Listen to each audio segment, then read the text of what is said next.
what's up guys? Sheikh Rampedi here. Another week, another episode. Mamelodi Sundowns thrash Kaizer Chiefs. Bernard Parker and Bongani Zungu are back. Cape Town City, 3 losses in a row. What's going on there? Let's talk about it. Let's go. That's how it goes? They keep asking about the best when they know it's me. Okay. Asking about the rest when they know it's me. Straight in, I guess. You know it's me. There's only really one place to start, and that was at Loftus in Pretoria. Big game, biggest game of the weekend. Mamelodi Sundowns hosting Kaizer Chiefs, and the game ending 4-0. Yeah, I'm not lying, it really was 4-0. I have to tell you, Mamelodi Sundowns knows how to play big games. That's the one credit I can give them. They played the game and not the occasion because it was sold out. There was a lot of fans in the stadium. And you could tell that perhaps the atmosphere got to Kaizer Chiefs very early. I loved how Mamelodi Sundowns were able to set traps for Kaizer Chiefs. I love how in the first half, you see Kaizer Chiefs creating these number of chances for sure. And you go into the second half, if you look back and you watch it really, if you watch the whole second half, Ron Williams didn't really have much to do. I mean, he had that penalty save. Another one that he's doing to keep his place in the starting position for Mamelodi Sundowns, keeping Daniel Sonyango on the bench. I think he's grabbing his chance, and which is really good to see. You know, someone called me out on Twitter to say, oh, but you said he's risking his Bafana position. I said, yeah, well, it's only the third game, but so far so good. He's grabbing his opportunity, and I'm so happy for him. But just the way in which also Mamelodi Sundowns being efficient, not only did they limit the chances for Kaizer Chiefs from the first and the second half, but just also being efficient. They had only 4 shots on target, and they would manage to score 4 goals. And that was the difference between both teams. I think also when you look at the overall gameplay, they just knew how to defend. I thought Andile Jali was key. And they basically just told Kaizer Chiefs that, listen, man, you got the signings. There's a new way that you're trying to play, but you're just not here. You're not at this level. It's the adaptability for me, for Mamelodi Sundowns. They constantly do this all the time. You saw it even against Cape Town City. The moment they saw Cape Town City was defending a particular way, they found a way to break through. The moment they saw Kaizer Chiefs kept pressing, they found a way to play through the press as well. But we must also talk about Kaizer Chiefs' mistakes because, let's be honest, that did help Mamelodi Sundowns quite a lot to win the game. In Gezana, yes, I put out a tweet. I did put out a tweet at the time. I really felt like he has to take huge responsibility for that first half. You know, he made 2 huge errors. I mean, we're talking about big errors. We're talking about the first 5 minutes of the game, and hence why I felt like the occasion got to Kaizer Chiefs, and especially him. You look at even with the first goal, you know, he gets past the ball and he doesn't even have the presence of mind to see that Gaston Sereno is coming. And you could tell there was a bit of complacency from him, and the fact that he didn't play the ball back to Bruce Vuma in a positive way. And that's the thing about Ngezana. I think there's a decision that Aduzwane is going to have to make regarding Ngezana. I think he's a player who gives his all for Kaizer Chiefs. He's also a product of Kaizer Chiefs as well. I think he wears his heart on his sleeve. But I would say is that he's been at Chiefs for some time, and Aduzwane said that himself. He needs to start to improve his game. You know, you look at the likes of what Vidic was like. You know, you look at what Tefum Mashumate was like. You just see those defenders, Rio Ferdinand, and even Virgil van Dijk today. There's a level of class that they have. You know, it's okay to be aggressive. And all the defenders that I've mentioned, they are aggressive. But he looks rash whenever he's going into tackles. And I think that is something he needs to clean up. I think there's a defender there, but he needs to clean up those little things. Because even in the first game against Royal AM, there was a bit of a mistake that he made in the corner that led up to the goal. And the second one here, the second goal, I mean, he didn't have to be so, you'd say, rough with Peter Shaulile, but he was. And I think it's something that Aduzwane has to find a way to help him improve, because ball playing wise, I don't know if he's the answer, because I think Njabulo Ngcobo is a better ball playing centre back than he is. In terms of a no-nonsense centre-back, in terms of tackling, I'd probably would say Ngezana's better, but he needs to find someone who's going to partner with Quinika and hopefully form a centre-back pairing partnership that doesn't concede goals. There is one positive about Kaizer Chiefs. with regards to the game of Mamelodi Sundowns, Sekgotla. He came on. He's really pushing out as one for a start. I think the game against Maritzburg United, you saw that turn he did. And when he came on this time around, I think when you talk about wingers in the PSL who take on defenders, it's rare to find that. It's rare to find a winger who's going to get the ball and run at the fullback. And he does that all the time. And you could tell that he was causing problems. He won the penalty that Billiat unfortunately missed. But I think he's really pushing at this one, and I really want to give him that credit. For Mamelodi Sundowns, there was a huge highlight as well within their team. Nasir. I mean, you look at his goal. You look at the way he took his goal. I mean, have you ever seen a goal being scored and you just think, this is going to be a big player? This one. I mean, it was pure individual brilliance. The way he took the ball, made the run, dribbled, best defender of the season, 2 seasons back, I think, and being able to put into the back of the net. His speed, his confidence. It's very rare to find a player who comes into the PSL and first game, they have so much confidence, and that is something that he does have. He's only 22 years old. Mamelodi Sundowns, you're scouting. Unbelievable. I'm excited to see what he does for Mamelodi Sundowns. A player that I did speak before in terms of he does love to come into the box. He can use both feet as well. That was the interesting thing when I watched him play. I didn't even know what was his weaker foot. It didn't even really show. But a huge highlight for Mamelodi Sundowns, and I can't wait to see what he does this season. Another surprise that Mamelodi Sundowns hit us with, other than the 4-0, was the unveiling of Bongani Zungu. We spoke about this shows back. Remember I told you that the moment I saw Vilakazi walking away from Mamelodi Sundowns and I saw Maleka walking away as well, I was like, they're making space for someone there. There's just someone that they're making space for. And it just happens to be him. He's arrived officially. Quality signing. Quality signing. I mean, when I saw him and how the fans embraced him as well, I think once he gets fit, I mean, what a player that Mamelodi Sundowns is going to have. I think never mind just Mamelodi Sundowns, he brings quality to the league as well. It will be exciting to see a player of that nature, and I think even for him, he needs to be playing again. Not only for Mamelodi Sundowns' sake, but also for Bafana. We need that quality back within the national team. But now that he's here, I want to play a game with you guys. Let's play a game. So this is how the game is going to go. Right now on your screen, there's a picture of a formation. That's the formation Mamelodi Sundowns likes to play, 4-3-3. And right next to that, I've put in the names that Bongani Zungu is going to compete with for a starting position. I ask myself, what is Mamelodi Sundowns' best midfield? 3 players that will play in midfield. And there's mine. My one, the names are Bongani Zungu, Tebogo Mokoena, and last but not least, Anlejali. That's if all is fit. Of course, Anlejali picked up a hamstring injury. Wishing him all the best in terms of speedy recovery. But I put him in that position because he plays that role really well.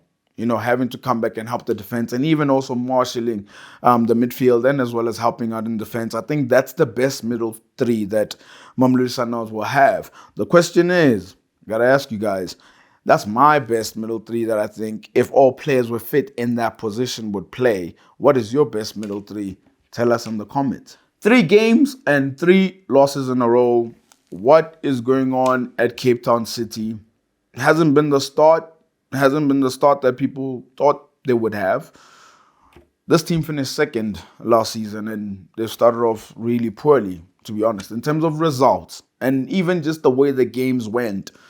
You look at with AmaZulu this past weekend, they lost to them. You know, Swallows as well, they should have taken something there. You know, they should have taken something there. They conceded the penalty too late. And I think with Mamelodi Sundowns was too strong. They didn't have their strongest lineup. But the game over this past weekend, to allow AmaZulu to take the lead, to allow AmaZulu to come back from behind was concerning. I will really say it was concerning for me. But I must say, Eric Tingler dropped a hint. He did drop a hint. And, you know, you're searching for answers in terms of why are they performing like this, in terms of losses. I'm not saying they're performing badly. They're not winning games. They're not seeing games out. The experience is not there. What's going on? Then he dropped a hint right after the game. This is what he said right after the game. Our lifestyle off the field needs to improve with certain players, unfortunately. There's a hint. There's a hint in that quote. He's speaking about certain players within his team. The question is, who's he speaking about? And to have uncertainty at this early stage of the season, is it really good for the team? I don't know if it really is. But something has to give because they play Maritzburg United very soon. And I'll tell you now, John Maduka will be looking for points.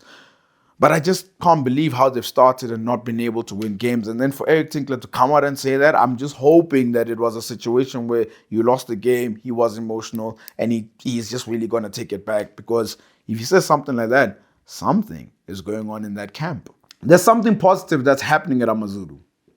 Unbeaten, 7 points. What's impressive about this side and Brendan Suter is the fact that they came from behind against Cape Town City, against SuperSport United, and they were able to get wins within that game. And I think what's key for Brendan Suter is the fact that his star strikers are hitting them. They're hitting the goals. Already Quem has scored for them. Already Bongintuli has scored for them. And now Gabadino Mango. And I got to tell you, man, Gabadino Mango looks confident. He looks breezy. You know, the way he takes his goals, his celebration, have you seen them? And here's the interesting thing. So, on your screen, that's last season for Gabadino Mango in the colors of Orlando Pirates. 10 games, 0 goals. This season, 3 games, and already has 2 goals. He's already betted his season, last season with Orlando Pirates, and he's already scored 2 goals. I have to tell you, a new environment does wonders for a player, and you can see that. He's now focused on his football. I think, I don't want to go back to it, but it's almost crazy that how did they let go of a player of such quality, who also showed it at AFCON as well. But a good signing for AmaZulu, and I'm wishing him all the best, and now he can just focus on his game. TS Galaxy has been busy. They've been very busy. Not only are they picking up victories on the pitch, but they're also getting victories in the transfer market. They've caught a big one. Bernard Parker is back. Yes, the Kaizer Chiefs legend is back in PSL. You have to ask yourself, why would they get Bernard Parker? Because he is 36 years old. Is he really going to contribute on the pitch? And sometimes you forget that in football, and especially within a team, it's not just the pitch you're contributing to. It's also the dressing room. It's also having to bring something to the whole team. And I think these are the 4 things that he brings to TS Galaxy. Number 1 is the experience. Did you guys know Bernard Parker has played close to 500 games within his career? Unbelievable. Number 2, professionalism. Big player, played for Kaizer Chiefs, played for Bafana Bafana. I mean, to have played in Europe as well, the Eredivisie, to have played for those clubs and as well as the national team, just goes to show that to play that long, how much of a professional that he is when he plays for teams. Number 3, leadership. He's a captain. He is a captain. He wore the captain's armband for Kaizer Chiefs for quite some time. And I think he will come to TS Galaxy and he'll bring that. Number 4, endurance. It's endurance. Hardly gets injured. Almost 500 games. So he can also not only contribute off the pitch for TS Galaxy, but also on the pitch as well. So I think that is a very good signing. Bernard Park out the way. Another signing that they've made, Kelso Makhalwa. He's come on loan from Mamelodi Sundowns. I think it makes sense because he was not going to play at Mamelodi Sundowns, especially considering the signings that they've made. Look, I mean, I'm happy for Kelso Makhalwa, and I think everybody showed on Twitter that they're happy for him too, and I think there's a level of quality that he can bring to TS Galaxy, but he must grab his opportunity, man. He needs to grab his opportunity. When he went to Swallows, I was happy he went to Swallows, but the contribution that he made at Swallows was not good enough for me. It was not good enough for me. 1 goal, 1 assist, not good enough for me.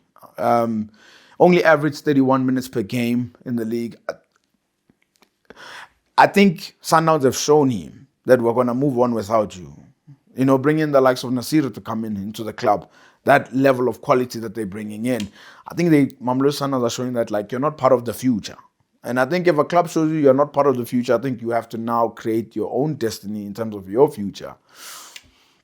So I think he must go to TS Galaxy, and I think he must outperform. You know, I think he must force the hand of Team Sokazi that he buys him permanently so that he can move on to a different club, because I think Kelso Makhalwa and as well as Mamelodi Sundowns, that relationship for me, I think it's over. I really think it's over. But good luck to him. I think there's quality that he can add. I think C. Dramovic will also get a lot out of him. But please take this opportunity. Kelso Makhalwa. Chippa United defeat Orlando Pirates in Orlando Stadium. The Chili Boys came through with a former Orlando Pirates legend, Dane Klate, grabbing his first win. You saw how much it meant to him. He was on the floor like that. You know, I tell you, man, I was so happy for him. I mean, I posted a video just speaking about the fact that Chippa Mbengenzi needs to give him time and also just him being a football man as well. I think he was helped as well. I mean, we must say that he was helped with the fact that Orlando Pirates were missing chance after chance after chance. And his team, the moment they get their first clear chance with the corner, they managed to take it. And it's a huge win. I mean, he was motivating his team from minute 1 to minute 90. And that is something that I was impressed with.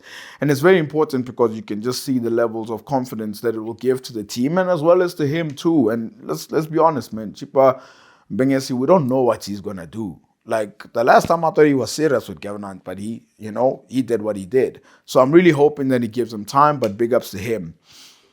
But Orlando Pirates, man, I can't believe I'm saying this. I really can't. And it's only the third game of the season. There's shades of Orlando Pirates last year that I'm seeing this year. A team that creates a lot of opportunities. A team that doesn't score goals. You know, I'm trying to shake it off. Like, I'm even disappointed within myself that I'm thinking it so early. I'm trying to shake it off. I'm trying to be optimistic and say, don't think like that. They're going to come right.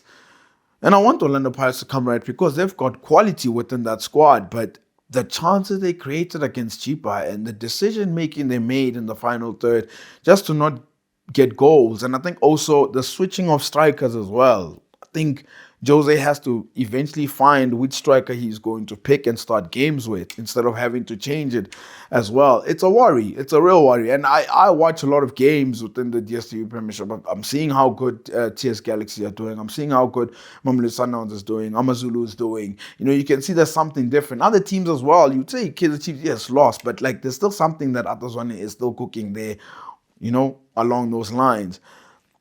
But Pirates, I'm worried. I'm seriously worried. And look, Royal M is going to be tough tomorrow. It's going to be really tough.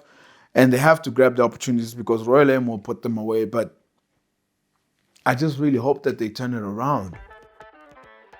It's time for our weekly bet of the week. The purpose of this segment is to show you my bet slip in hopes that it helps yours light and green. The more accurate, the more cash you get. Let's get into it. 3 games this week. Yes, I'm not going to risk it. I'm not going to risk it at all. I just find those key gems in terms of bets. I pick those 3 games, put it together, and the odds are crazy as usual. Game number 1, Newcastle hosting Manchester City this coming weekend. I think Man City win that one straight. They got a fluidity. I think Erling Haaland is going to score goals as well. Bochum going up against Bayern Munich in the Bundesliga. I think Bayern Munich win and over 2.5 goals. I just think they'll be able to hammer them home. And as for Manchester United fans, please close your ears because you guys are hosting Liverpool next and I've gone with the handicap -1. That means I'm giving Manchester United a goal plus, but they're still going to lose the game. So that would mean Liverpool must win by 2 or more goals for my bet to win. My odds, 4.12. 4 times my money back. I tell you what, I can't wait for this weekend. That is Bet of the Week, sponsored by Betway. Remember to practice responsible betting at betway.co.za. Until the next one, all the best. We've come to the end of the show. Yes, flew by so quickly. Positive news. Banyana have been paid. Safa, thank you. Thank you. They confirmed it, and I'm glad the ladies got their rewards. Big ups to them. And as for you who's watching, don't forget to like and subscribe. And hit that notification bell so you get notified for future episodes.